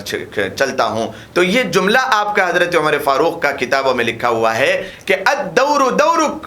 بھائی باری بس باری, اور کوئی بات نہیں, یہ باری تمہاری ہے بیٹھنے کی, میری نہیں ہے. تو امانت داری کا یہ آپ کا جملہ تاریخ کی ہمیشہ کتابوں میں لکھا ہوا رہے گا کہ غلام کو غلام نہ سمجھو, باندی کو باندی نہ سمجھو, اور اپنے نیچے آنے والے کسی کو اپنے سے کمتر نہ سمجھو, بلکہ ہر ایک کو ہر ایک لیول کے برابر سمجھے. یہ درویش بادشاہ جس کو بڑی تاریخ کی کتابوں میں لکھا ہوا علماء یہود نے کہا تھا, یہ ہے وہ درویش بادشاہ. اور کیسے بادشاہ, امیر المؤمنین رضی اللہ تعالیٰ عنہ پر قربان جاؤں کہ کچھ کیچڑ وغیرہ وہاں پر تھا, تو انہوں نے اپنے جوتوں کو ایک ہاتھ میں لیے ہوئے اور ایک ہاتھ سے نکیل پکڑے ہوئے آ رہے ہیں. دیکھا کہ حضرت عمرو بن عاص رضی اللہ تعالیٰ عنہ نے کہ عمر فاروق نکیل پکڑے ہوئے آ رہے ہیں اور غلام بیٹھا ہوا ہے, تو آپ نے وہیں پر آپ کو روکا اور من و سماجت کی کہ یہ بڑا ڈسپلین والا ملک ہے, یہاں کے لوگ بڑے جو ہے نا اس چیز کو ناپسند کریں گے کہ آپ جو ہے نا آپ بیٹھ جائیں اور لے کر کے چلیں. تو حضرت عمر فاروق رضی اللہ تعالیٰ عنہ نے منع فرما دیا. ساتھ میں حضرت عمرو بن عاص نے فرمایا کہ اے امیر المؤمنین, آپ جو جوڑا پہنے ہوئے ہیں اس میں بڑے پیوند لگے ہوئے ہیں, کم سے کم 17 تاریخ میں لکھا ہوا ہے, کتابوں میں ورقوں میں لکھا ہوا ہے کہ 17 پیوند آپ کے کپڑوں کو لگے ہوئے ہیں. تو 17 جو ہے نا کانٹے لگے ہوئے ہیں, اس کو آپ بدل لیں. یہ بڑا مہذب ترین, یہاں کے لوگ کیا کہیں گے, ان کے بیچ میں بیٹھ کے بات کرنا ہے آپ کو. اور انہوں نے یہ شرط لگائی ہوئی ہے کہ قیامت تک یہ ملک آباد نہیں ہو سکتا فتح, لیکن وہ درویش بادشاہ, اب آپ جب آگے ہیں تو یہ ملک کو فتح کرنے کے خاطر آپ کپڑے بدل لیں, اگر نہ ہو تو ایک جوڑا میں دیتا ہوں آپ تبدیل کر لیں. تو وہ تاریخی باتیں اور وہ تاریخی مختصر سا خطبہ حضرت عمر فاروق رضی اللہ تعالیٰ عنہ نے ارشاد فرمایا تھا کہ عمرو بن عاص, ہم اعزنا اللہ قوم, ہم ایک بالکل ذلیل قوم تھے. اعزنا اللہ، اللہ تبارک و تعالیٰ نے ہمیں عزت بخشی بالاسلام، اسلام کے ذریعے. ہماری عزت کوئی کپڑوں سے نہیں ہے، ہماری عزت کوئی اور بنگلوں سے اور گاڑیوں سے سواریوں سے نہیں ہے. اللہ تبارک و تعالیٰ نے، ہم ذلیل قوم تھے، ہمیں عزت بخشی ہے تو اسلام کے تھرو عزت بخشی ہے. ہم ہو ہی نہیں سکتا کہ ہم کپڑوں سے عزت کو حاصل کر لیں. وہ جو سمجھتے ہوں سمجھنے دیں. صاف ستھرے کپڑے ہیں لیکن پد پیوند لگے ہوئے پھٹے ہوئے کپڑے ہیں، یہ پہن کر آپ داخل ہو رہے ہیں. جیسے یہ آیا اور یہ بات اور یہ مذاکرہ اور یہ کمیونیکیشن وہ اوپر سے دیکھ رہے تھے، فصیل سے اوپر سے دیکھ رہے تھے اور انہوں نے یقین کر لیا کہ، اور ان کی کتابیں وہ نکالے اور انہوں نے تورات میں دیکھا کہ یہ نشانی ہے، یہ نشانی ہے، یہ نشانی ہے. ساری نشانیاں جب برابر ہو گئی تو انہوں نے کہا کہ یہ چابی ہے، لیجئے. ان کے وہاں پر آنے اور بات کرنے سے پہلے کوئی ایک خون کا خطرہ وہاں پر ٹپکا نہیں تھا. لیکن اسلام کی شان قرآن کریم جس کو فرماتا ہے انتم الاعلون ان کنتم مؤمنین، انتم الاعلون ان کنتم مؤمنین، تم ہی سربلند رہو گے بشرطے کہ شرط اس بات کی ہے کہ تم سچے پکے مومن ہو جاؤ. اور اسی کو اللہ کے حبیب علیہ الصلوۃ والسلام نے ایک حدیث میں ارشاد فرمایا تھا کہ ساری کائنات میں بے حیائی اور فضول خرچی اور شیطان کے بھائی موجود ہوں گے اور سارا کا سارا دین اسلام کم ہوتا ہوا نظر آئے گا، لیکن ایک خطہ ہوگا، ایک خطہ ہوگا جہاں پر مسلمان نوجوانوں اور عورتوں اور بچوں کے دلوں میں ایمان محفوظ ہوگا. وہ اللہ کے خاطر اور اسلام کے خاطر، وہ مسجد کے خاطر اور وہ اللہ تبارک و تعالیٰ کے بنائے ہوئے مقدس ترین علاقے کے خاطر اپنے دلوں میں ایمان کو محفوظ رکھے ہوئے وہ بھیڑ جائیں گے، مر جائیں گے، اپنے آپ کو قربان کر دیں گے، لیکن وہ کبھی بھی پیچھے نہ ہٹیں گے. وہ شاعر کے ایک شعر کو پڑھتے ہوئے وہ آگے بڑھتے ہوئے چلے جائیں گے. شاعر کیا خوب کہتا ہے، مقتل کی طرف اب جاتے ہیں اے موت تیرے لب چوم کے ہم، لو جام شہادت پیتے ہیں ساقی کی ادا پہ جھوم کے ہم شمع یقین کے پروانے، ہم شمع یقین کے پروانے توپوں سے محبت کرتے ہیں، عزیز ہماری راہوں سے ہٹ ہم موت کی عزت کرتے ہیں. چھوٹے چھوٹے بچوں کو دیکھا ہوگا کہ وہ موت کی عزت کرتے ہوئے بھڑ جاتے ہیں. بڑے بڑے توپ کی گاڑیاں آ رہی ہے لیکن وہ پتھر ان سے زیادہ کام کرنے والا وہ اس کو جمع کر کے بیٹھے ہوئے. یہ کیا ہے؟ اللہ تبارک و تعالیٰ نے اس کی وجہ سے ان کو جو قوت عطا فرمائی ہے وہ قوت کسی اور چیز کی نہیں ہے بلکہ وہ ایمان کی قوت ہے، وہ یقین اللہ کی تبارک و تعالیٰ کی ذات پہ یقین ہے. اللہ کے حبیب نے اسی کو فرمایا تھا، ایک ٹکڑا، ایک قوم ایسی ہوگی جن کے دلوں میں ابھی بھی ایمان مضبوط ہوگا، وہ فلسطین کی قوم ہوگی جس کو یہ آج کی تاریخ باضابطہ اس کو واضح کرتی ہے. حضرت عمر فاروق رضی اللہ تعالیٰ عنہ وہاں پر گئے اور آپ نے وہ چابی لینے کے بعد اس کو کھولا اور ان سب کو بڑی عزت کے ساتھ بٹھایا. اب وہ غلام تھے، اب وہ باندیاں تھے، اب وہ ان کے اوپر فتح اسلام کی ہو چکی تھی، لیکن وہ مکاتبات جو فلسطین کی تاریخ میں لکھے ہوئے ہیں، واہ، وہ مکاتبات اگر ہم پڑھ لیں تو جس کی کوئی حد نہیں. وہ مکاتبات میں آج بھی لکھا ہوا ہے کہ یہود اور نصارہ یہاں پر آ سکتے ہیں، رہ سکتے ہیں، کھا سکتے ہیں، پی سکتے ہیں، ہر چیز ان کے لیے آزاد ہے، کوئی ان کے لیے کوئی روک ٹوک نہیں ہے، یہاں پر رہیں، یہاں پر رہیں. اور آپ رضی اللہ تعالیٰ عنہ نے اس بات کو بھی لکھا تھا کہ یہود یہاں پر رہ سکتے ہیں، لیکن ان کے اوپر دباؤ تھا. وہاں سے جو عیسائی آپ کا ساتھ دینے والے تھے، عیسائیوں نے اس بات کو زبردستی کٹوایا کہ حضرت عمر فاروق امیر المؤمنین آپ ساری شرطیں لگائیں جو آپ لگاتے ہیں، لیکن ہم بھی آپ کے بھائی ہیں، آپ جو ہے نا اس شرط کو یہاں سے نکال دیں. وہ کیا تھی شرط؟ ایک شرط کو انہوں نے وہاں سے مٹوایا تھا. وہ شرط یہ تھی کہ یہودی یہاں پر آ سکتے ہیں، زیارت کر سکتے ہیں، دیکھ سکتے ہیں، لیکن وہ وہاں پر رہ بس نہیں سکتے، وہ وہاں پر رہ نہیں سکتے، وہ وہاں پر بس نہیں سکتے. تو پھر آپ نے ان کی دباؤ پر، یعنی دباؤ تو کچھ نہیں تھا لیکن ان کی درخواست پر اور اس بات میں کہ وہ بھی مسلمان اسلام کے دائرے میں آ جائے. اور بہت سارے ایسے تھے رومن امپائر جو اسلام کے دائرے میں آ چکے تھے، ان کی بات کو رکھتے ہوئے کیونکہ ان سے سابقہ پڑ چکا تھا، وہ اپنے ہی نبی کو وہ سولی چڑھا چکے تھے. یہودیوں کی قوم بڑی شرارت ترین تھی، شروع ہی سے آ رہی تھی، اس وجہ سے انہوں نے درخواست کی تھی کہ یہاں پر نہیں رکھنا ہے. لیکن بعد میں چلتے چلاتے ہوتے ہواتے پھر ایسے ہی ہوا کہ میری کشتی بھی وہاں ڈوبی جہاں پانی کم تھا، مجھے اپنوں نے لوٹا غیروں میں کہاں دم تھا، میری کشتی بھی وہاں ڈوبی جہاں پانی کا کم تھا، جس کو کہا جاتا ہے کہ ایک مسلمان ہی تھا جو مصر کا، جس کا نام بھی بڑا بابرکت تھا، لیکن اس کے جو کام تھے وہ بڑی شرارتی، جس کی وجہ سے جو مقدر میں لکھا ہوا تھا لیکن جس کی وجہ سے یہودی وہاں پر آباد ہوئے اور بہت زیادہ بڑے چڑھے، اس کا نام لکھا ہوا ہے محمد علی پاشا، جس نے حکومت کرتے ہوئے محمد علی پاشا نے سب سے پہلے حضرت عمر فاروق رضی اللہ تعالیٰ عنہ کے اس مسجد پر فاتحانہ شان کے ساتھ انٹر کے بعد جو سب سے پہلے یہودیوں کے قبضے میں وہ مسجد گئی ہے، وہ محمد علی پاشا کی یہ سہو تھی، یہ غلطی تھی کہ اس نے 10 یہود کے قبائل، یہود کے خاندانوں کو خرید لیا، خرید کر کے تاریخ میں لکھا ہوا ہے اس نے وہاں پر آباد کیا زبردستی کہ یہ یہاں پر آباد ہوں گے۔ ان کو اس سے پہلے محمد علی پاشا کے اس فیصلے سے پہلے وہاں پر کوئی یہودی رہ نہیں سکتا تھا، آ سکتے تھے، زیارت کر سکتے تھے، 1 مہینے تک رہ سکتے تھے، لیکن 1 مہینے کے بعد انہیں وہاں سے واپس ہونا پڑتا تھا۔ لیکن اس بدبخت نے وہاں پر رہنے کی اجازت دی اور پھر 10 قبائل کو وہاں پر اس نے آباد کیا۔ یہ 10 قبیلے بڑھتے ان کی شرارت تو تھی ہی، انہوں نے مسلمان کے ساتھ مل کر اپنے آپ کو ملا کر اور انہیں اپنا بتا کر وہاں سے جو شرارتیں شروع کی، اس کے بعد آخر آ کے پھر جو تاریخ کے وہ سرخ اوراق جمے اور پھر ورلڈ وار انہوں نے کیا، فرسٹ ورلڈ وار کیا، پھر انہوں نے سیکنڈ کیا، اور پھر اس تیسری کی جو اللہ کے نبی علیہ الصلوۃ والسلام نے پہلے ہی سے پیشن گوئی دے چکی ہے کہ پہلا ورلڈ وار ہوگا، پہلا تاریخی اور جو ہے نا عالمی جنگ ہوگی، وہ ہو چکی ہے، جس میں مسلمانوں کا ایسا قتل عام انہوں نے کیا، ایسا قتل عام انہوں نے کیا، تاریخ کے اوراق بھرے پڑے ہوئے ہیں، اور انہوں نے وہاں سے ذلت آمیز تذلیل کر کے وہاں سے نکالا۔ اور اسی موقع پر جو چھوٹا سا تھا اسرائیل، بہت چھوٹا سا تھا، اس کے بعد انہوں نے اردن کے کئی قبائل کو اور بحر میت سے اور پھر یہاں پر شام کے کئی اور یروشلم کے آدھے حصے پر جو انہوں نے قبضہ کیا، وہ اسی دور میں ہوا، اور یہ پہلے سے تاریخ میں لکھا ہوا ہے، یہ پہلے سے تاریخ میں لکھا ہوا ہے کہ یہ اتنا کریں گے۔ اور اس کے بعد یہ لوگ چاہتے ہیں، جو میں نے آپ کو شروع میں نہیں بتایا اب بتاتا ہوں، ان کے 3 قبائل جو ہیں، جو اندر سے اندر ان کی شرارتیں ہیں، یہ آپس میں تینوں بھی لڑتے ہیں، ان کے 3 ارادے ہیں جس کو احادیث میں پہلے سے لکھا جا چکا ہے۔ یہ 3 آپس میں 3 وجوہات کی بنا پر لڑیں گے۔ وہ کیا لڑتے ہیں؟ وہ وجہ یہ ہے کہ ایک یہ کہتا ہے کہ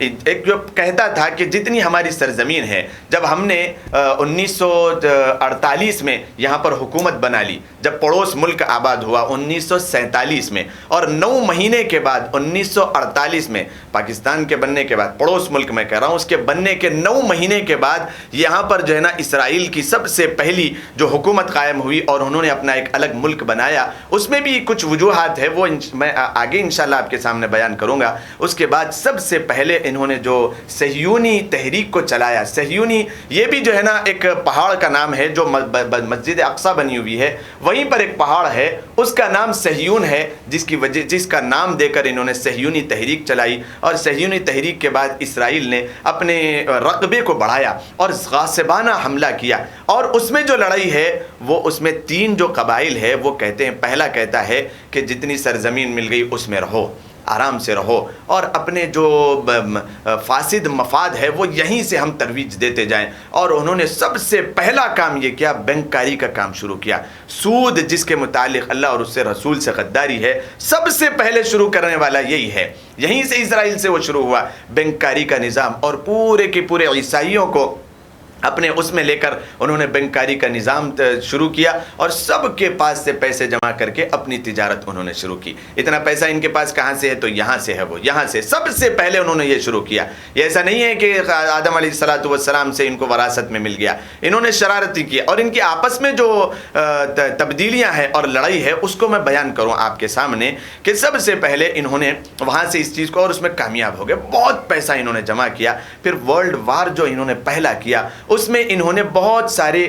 جگہوں کو انہوں نے لے لیا۔ تو یہ دوسری جو پہلا قبیلہ تھا وہ یوں کہتا تھا کہ جتنی جگہ اسی میں رہتے ہوئے ہم اپنے مفاد کو پورے کریں گے اور حکومت کریں گے۔ دوسرا یہ کہتا تھا کہ نہیں، کہ ہم وار کریں، صہیونی تحریک کریں، اور اس میں ہم پورا کا پورا یروشلم اور مسجد اقصی اور پھر جو ہے نا یہاں سے بحر میت تک، اور یہاں سے یہ پورا کا پورا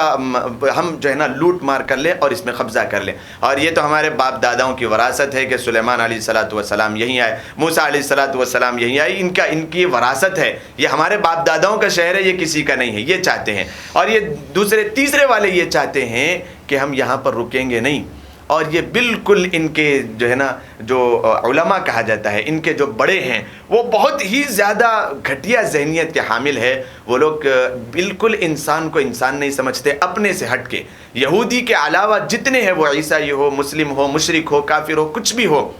انسان نہیں سمجھتے. وہ یہ کیڑے مکوڑے جو بس گئے ہیں, ان کو ہلاک اور تباہ اور برباد کر کے یہ پوری کی پوری اسرائیلی جو ہے نا ایک سلطنت بنائی جائے. کہاں تک؟ ان کا جو تیسرا قبیلہ ہے وہ یوں کہتا ہے کہ مدینۃ المنورہ بھی اس میں انٹر ہوگا, شامل ہوگا. وہاں تک یہ لوگ اسرائیلی قوم, اور یہ احادیث میں لکھی ہوئی پیشن گوئی ہے کہ مسلمان آگے آئیں گے اور ان کا قلع قمع کریں گے, ان کو تہس نہس کریں گے, ان کو برباد کریں گے. اور ایسے صلاح الدین ایوبی تیار ہوں گے جو ان کی جو ہے نا مکاریوں کو شکست دیں گے. اور ایسے محمد بن قاسم ایسے پیدا ہوں گے جو اللہ تبارک و تعالیٰ کی راہوں میں قربانی دیں گے اور ان کے اس مشن کو پورا نہیں ہونے دیں گے. حالانکہ یہ پیشن گوئیاں لکھی ہوئی ہے کہ یہ آگے بڑھیں گے اور مدینۃ المنورہ تک اپنی اس قوم کو پھیلانا چاہیں گے. دوسرا جو ان کا مقصد ہے ان کی اپنی سلطنت کو قائم کرنے کا, وہ یہ چاہتے ہیں کہ ساری دنیا کا جو پیسہ ہے وہ پورا کا پورا ہم اپنے قبضے میں رکھیں اور ہم اپنی پوری دنیا کو ہم اپنے پیسوں کے ذریعے سے چلائیں. جس کو واٹس ایپ پہ کچھ باتیں چلتی ہے تو مسلمان یوں سمجھتا ہے کہ یہ تو بس باتیں ہیں, یہ بس اس کو آگے بڑھاؤ, یا پھر اس کی تاریخ کو پڑھتا نہیں ہے, یا پھر اس کے متعلق کچھ جاننے کی کوشش نہیں کرتا ہے. یہ سرسری جو مسلمان ہے انہیں چاہیے کہ اس سٹی انڈیا نیوز کے اس چینل سے اور اس پروگرام سے اور پیغام دین کے اس سنہرے پروگرام سے میں یہ دعوت دینا چاہتا ہوں کہ وہ مسلمان ہونے کے ناطے وہ اس بات کا تو کم سے کم عزم مصمم کریں کہ وہ تاریخ کو پڑھیں. میں تو صرف سرسری طور پہ میں تھوڑا بتاتے ہوئے یہاں تک بڑی تیزی کے ساتھ پہنچ گیا. کئی ایسے واقعات تاریخ کے ساتھ ساتھ لکھے ہوئے ہیں مسجد اقصیٰ کے, بیت المقدس کے, جو میں نے آپ کو واضح طور پہ اور نہیں بتائے ہیں, بالکل سلسری طور پہ میں نے آپ کو بتا دیے ہیں. تفصیل میں اس کی جاؤں تو ایک ایک پوائنٹ ایسا مقدس ترین ہے جو نوجوانان اسلام کو, ہندوستان کے ہو یا اڑوس پڑوس ملک کے مسلمان ہو, اس تاریخ سے جب وہ آشنا ہوں گے تو وہ اپنی پھر سے جو ہے نا تاریخ آزمائیں گے. اس میں ایک نقطہ بتاتے ہوئے, ایک پوائنٹ بتاتے ہوئے میں اپنی بات کو ختم کروں. یہ جو ایک پروگرام آیا ہوا ہے ارطغرل کے نام سے, جو فلم چلتا ہے, حالانکہ اس میں محبت کی کہانیاں بھر دی گئی اور پوری کی پوری جو ہے نا اس کے اندر میوزک, جو اللہ کے نبی علیہ السلام نے فرمایا کہ یہ دو چیزیں کبھی میری امت کے لیے حلال نہیں ہو سکتے, ایک تو میوزک ہے اور ایک بے پردگی ہے, جو اس میں بھر دیا گیا. اس کی وجہ سے وہ حلال نہیں ہو سکتا, نہیں دیکھنا چاہیے. لیکن یہ جو عثمانی سلطنت تھی اس کو جو خاتمہ کیا گیا یہ فلسطین ہی سے جو ہے نا شروع ہوا تھا. سلطنت عثمانیہ کو پہلے کمزور کیا گیا ان یہودیوں نے, اسرائیلیوں نے. پہلے یہ صہیونی جنگیں اور جو ہے نا میدان میں یہ لڑا کرتے تھے. انہوں نے اس وقت دیکھا, 100 سال پہلے کی میں بات کر رہا ہوں, 3 سال کے بعد مکمل 100 سال اس کو ہو جائیں گے. 1917 کی بات ہے, یہ 1927 کی بات ہے. یہ اب 2021 چل رہا ہے. ایک 4-5 سال کے بعد یہ عرصہ مکمل ہونے جا رہا ہے جو ترکی کا طیب اردوغان کے بارے میں ہم سنتے ہیں, وہاں کی سلطنت کے بارے میں سنتے ہیں, اور عثمانی سلطنت کے اور عثمانی اس کے بارے میں ہم سنتے ہیں, جس کی وجہ سے یہ ایک فلم بھی بنایا گیا یہودیوں کی جانب سے کہ مسلمانوں کو اسی میں رکھ دیا جائے. یہ جو ساری کی ساری چیزیں ہیں, میں آپ کو ایک نقطہ بتاتے ہوئے میں اپنی بات کو ختم کروں. جب مالٹا کی جیل میں شیخ الاسلام حسین احمد مدنی رحمۃ اللہ علیہ رحمتاً واسعہ قید تھے, تو اس زمانے میں وہاں کے کچھ انگریز تھے. انہوں نے کہا کہ شیخ الاسلام, وہ مانتے تو نہیں تھے, بڑی تکلیف دیتے تھے, لیکن مارتے ہوئے اس نے ایک سوال کیا تھا کہ تم کیوں اس سلطنت کے پیچھے ہماری پڑے ہوئے. حضرت شیخ الاسلام نے سوال کیا کہ تم کیوں ہماری اس سلطنت کے پیچھے پڑے ہوئے ہو, اس عثمانی جو یعنی خلافت تھی, خلافت عثمانیہ کے پیچھے کیوں پڑے ہوئے ہو, حالانکہ یہ کمزور ہو چکی ہے, ان میں اتنا دم نہیں ہے. تو اس انگریز نے جواب دیا تھا. کیا جواب دیا تھا اس نے؟ پوری پول کھول کے رکھ دی تھی. مالٹا کی جیل میں شیخ الاسلام کو اس نے جواب دیا تھا کہ اے عالم دین, جس کو شیخ الاسلام کہا جاتا ہے, حسین احمد, اتنا ہوشیار مت بنو. تمہیں اندازہ اس بات کا ہے کہ اگر یہ کمزور جس کو تم خلافت عثمانیہ کہہ رہے ہو، یہ کمزور خلافت ہی صحیح، لیکن اگر یہ ایک اعلان کر دے، یہ خلافت عثمانیہ جس کو تم کمزور کہہ رہے ہو، اس کی طاقت کا اندازہ اس سے تم لگاؤ کہ اگر وہ صرف ایک اعلان کر دے جہاد کا، تو سارے کی ساری دنیا کا مسلمان، چاہے اس کے اندر ایمان کی حلاوت اتنی ہو یا نہ ہو، وہ پابندیاں اسلام کی کرتا ہو یا نہ ہو، لیکن وہ ساری دنیا کے کونوں سے اپنے سروں پر کفر باندھ کے وہ نکل جائے گا مسجد اقصیٰ کی اس کی حمایت میں اور اس کی بچاؤ میں، اور ساری دنیا کے مسلمان نکل جائیں گے۔ یہ اس کا پاور ہے، حالانکہ وہ کمزور ہے، لیکن اس کی تاریخ ایسی چلی آ رہی ہے کہ ایک مرتبہ صرف وہ اعلان کر دے تو ساری دنیا کا مسلمان نکل جائے گا۔ اس وجہ سے ہم اس کے پیچھے پڑے ہوئے ہیں، اور ہم اس وقت تک اس کو ختم نہیں کریں گے جب تک ہم سانس نہیں لیں گے۔ یہ ختم ہونے کے آج 94 سال ہو گئے ہیں، 94 ایئرس، اور کچھ معاہدات بنے تھے 100 سال کے، وہ مکمل ہونے کے لیے 4 سال باقی ہیں۔ اس وجہ سے یہ یہودی اور یہ عیسائی یہ چاہتے ہیں کہ وہ 4 سال مکمل ہونے سے پہلے ہی مسلمانوں کو رکھ دیا جائے اپنی اپنی اس میں۔ اور یہ 100 سالہ پلان میں آپ کو بتاؤں، یہ یہاں سے بھی چلا تھا۔ 100 سال 94 سال پہلے ٹی وی کا ایجاد ہوا، ایک یہودی نے اس کو ایجاد کیا اسی عرصے میں، جب وہ معاہدہ ہوا اور سلطنت عثمانیہ اور خلافت عثمانیہ ختم ہوئی، اس وقت انہوں نے سوچا کہ مسلمانوں کو غفلت کا شکار بنا دیا جائے، ان کو غافل کر دیا جائے، اسلام کی تاریخ سے انہیں دور کر دیا جائے، تو اس نے ٹی وی کا ایجاد کیا۔ یہودیوں سے پوچھا گیا، اس یہودی سے جو اس کا بانی ہے، بڑا ہے، اس کے بھئی یہ ٹی وی کو تم کیوں بنا رہے ہو؟ تو اس نے صرف اور صرف یہی وجہ بتائی تھی کہ مسلمانوں کو غفلت میں رکھا جائے، مسلمانوں کو اسلام سے دور کیا جائے، اس کی تاریخ سے اس کو دور کیا جائے۔ اس وجہ سے ہم یہ ٹی وی کا ایجاد کر رہے ہیں، اور یہی وجہ تھی کہ خلافت عثمانیہ کو تہس نہس کر دیا گیا اور دور کر دیا گیا، تاکہ کوئی ایک مرکز نہ ہو مسلمانوں کا۔ ایک اگر مرکز ہوگا، وہ وہاں سے اعلان کرے گا، سارا مسلمان اپنی جان کی بازی لگا کے وہ نکل جائے گا راستوں پر۔ اس وجہ سے اس کو ختم کیا گیا، جس کی یعنی تکمیل کی مدت کو مکمل ہونے کے لیے 3 سے 4 سال باقی ہے۔ یہ تاریخ کے اوراق ہے جس کو میں آپ کے سامنے صرف اور صرف سرسری طور پہ، نہ میں آپ کے سامنے 1920 نہ 1910 یا نہ میں 1740 یہ گنا نہیں رہا ہوں کہ اس میں آپ الجھ جائیں گے، صرف اور صرف پوائنٹ کی باتیں آپ کے سامنے سنا رہا ہوں۔ یہ یہودیوں کا مشن یہی ہے، یہ ناچ گانے یہی ہے، یہ ایڈورٹائزوں میں عورتوں کو ننگا کر کے پیش کرنا، یہ مسلمانوں کے ایمان اور اسلام سے کھلواڑ ہے، اور یہ ٹی وی کا ایجاد کرنا، یہ مسلمانوں کے اسلام اور ایمان سے کھلواڑ ہے، اور یہ آپسی جو ہے نا یہ جو گیمز ہے جس میں آج پورا کا پورا نوجوان لگا ہوا ہے، یہ آخری ہتھ کنڈا ہے اسرائیلیوں کا اور یہودیوں کا کہ یہ مسلمان، یہ سارے کے سارے نوجوان صرف اسی میں رہ جائے، تاکہ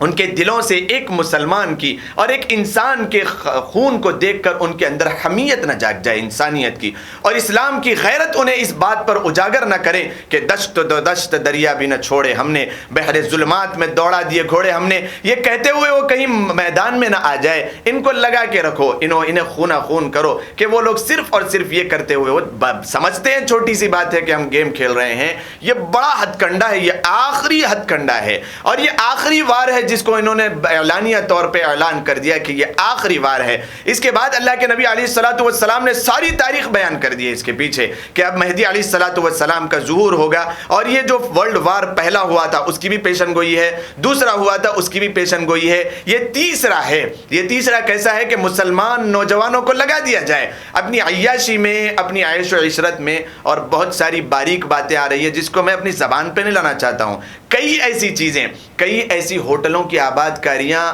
وجود میں آ چکی ہے، صرف اور صرف اس کے پیچھے مسلمانوں کا اسلام ہے کہ مسلمانوں کا ایمان کا جذبہ وہ ختم ہوتا ہے خاص طور پہ عیاشی اور بے فحاشی کے ذریعے، یعنی ان کو آلے کار بنا دیا جائے عورتوں کا، ان کو بنا دیا جائے، بس اسی میں اس کو لگایا جائے۔ تو اگر ان کو مواقع نہیں ملتے ہیں، کہاں تک ان کی ذہنیت جاتی ہے؟ 100 200 500 سالہ پلان وہ لوگ کرتے ہیں، مرتے وقت اپنے بچوں کو وصیت اور نصیحت کرتے ہوئے جاتے ہیں۔ بہت پرانا پلان تھا یہ کہ مسلمانوں کے خاطر، اب چاہے کوئی اور قوم اس سے فائدہ اٹھائے، غلط فائدہ اس سے اٹھائے، صحیح فائدہ اٹھائے، اس سے ان کو کوئی مطلب نہیں ہے، لیکن مسلمانوں کے اسلام سے کھیلنے کے لیے انہوں نے یوں کہا کہ کچھ ایسی ہوٹلیں